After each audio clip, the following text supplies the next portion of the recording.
welcome to ET Garage. Today it's time to start putting together the bottom end of this engine.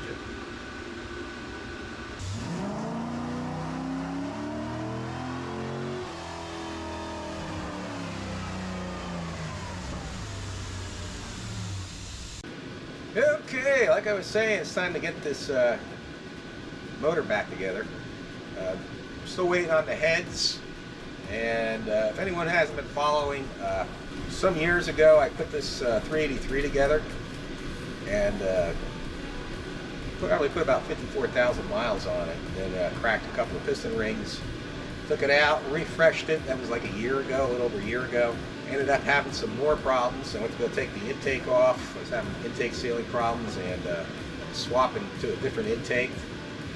I'll leave links to the videos and playlists up here somewhere at the end of this video. But went ahead and took the intake off, found the galley plug sitting in the lifter valley, and I figured, well, I might as well take it apart and check it, and I found a bunch of other problems. Ended up having to get a new crankshaft because the old crank I took to get polished and ground, and they found a crack. So I ended up changing that. One thing, just one thing after another. But this sucker is clean. I'm getting ready to put the crankshaft in it. I got bearings in it. I'm going to jumble around with some other bearings and check the clearances again. These clearances are actually within factory specs. I could run it like this. They're a little bigger than I like, so I'm going to jungle some other bearings in it and check the clearances and get that done and all that good stuff. I'm not going to go do a detailed video of it. I'm just going to put this camera in fast forward and go to it. There's lots of good videos out there on doing this stuff, so let me get going and see how much I get done today. Hopefully a lot. Of course you can hear that noise in the background. That's my heater going. It's I don't know, 32 out. I think it's like 55 in here. Ideally you want to do your engine assembly at 68 to 70 degrees, so that the temperature is stable. I'm not too worried about that with the crank and the bearings. Piston clearance is already set, so I ain't worried about that. Let me just get going. See how much I get done today.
Alright, crankshaft's in. I checked the bearings. I already had the bearing clearances set with the bearings I had. And then I went and put in those other bearings that were a little tighter. They were too tight, So I just went back to the other bearings, and that's how I'm going to run them. I could have mixed and matched them. I decided just to run the bearings that I had in there. The clearances are all set. In case you're wondering if I checked the thrust bearing clearance, that's already set. I did that earlier, days ago. So that's all good to go. The only thing I got to do now is the connecting rod bearing clearance, and then the piston rings. I already gapped them, and they're already on the piston. So once I get the clearances set on the connecting rod, I can go ahead and put this together and put the pistons and rods in, and the camshaft I already have in too. I still need to put like the lifters and lifter retainers and lifter spider retainer.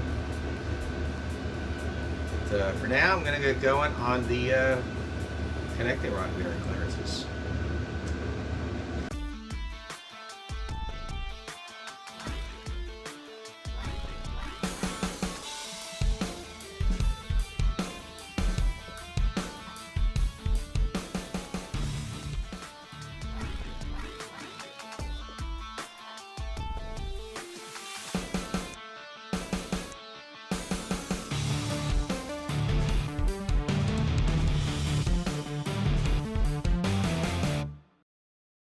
Okay, I swapped bearings out. Basically what I did is I just swapped one standard bearing on each rod with one 1/1000 over bearing on the caps.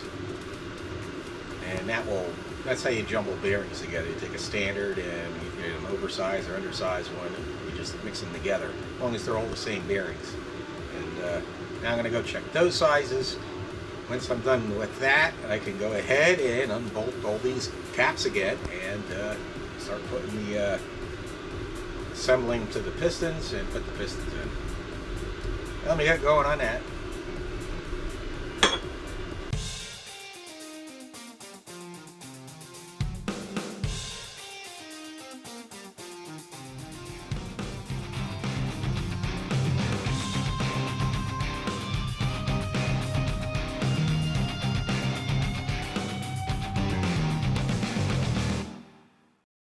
Okay, after jumbling rod bearings back and forth, I ended up going back to just the way I had them. I felt it was just it's kind of borderline tight, so I'm better off borderline loose than borderline tight. So finally I can go ahead and get these rods onto the pistons and the pistons in. Like I was saying before, the pistons, I already gapped the rings, and the rings are already on the pistons. So I'm going to get this motor spun around and get that done, I guess.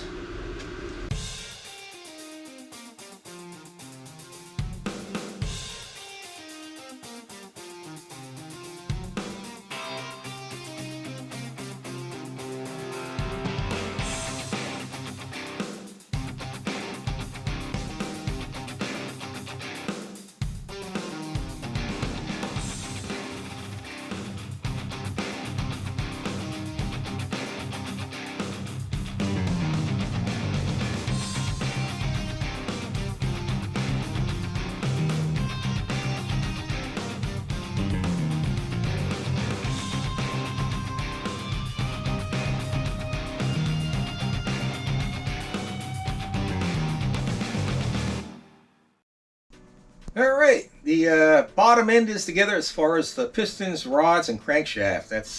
That's all in, everything's torqued down, everything's set. With the with that line-to-line coating, this thing is really tough to turn over. I read that, a bunch of posts, people have used it. Until that coating gets broken in and it loosens up. But it'll be the first time I'm using that coating, so a little bit of experience, so learning experience for anybody who hasn't used it and is watching this. I still got to do things, of course, like the windage tray, the oil pump, the oil cooler, rear seal, timing chain. There's a new cam, so I got to degree that, and of course the timing cover and the oil pan. And then next Monday, the head should be in. But I'm going to end the video here. Sorry about all that background noise from that heater, especially at the beginning of the video. I tried editing it out with using AI that's built into my software. That doesn't really work very well. I don't know what your feelings are on AI, but artificial intelligence, but so far I'm not too impressed. Not with anything I've used. So I'm going to end the video here. Everybody have a great day, and God bless.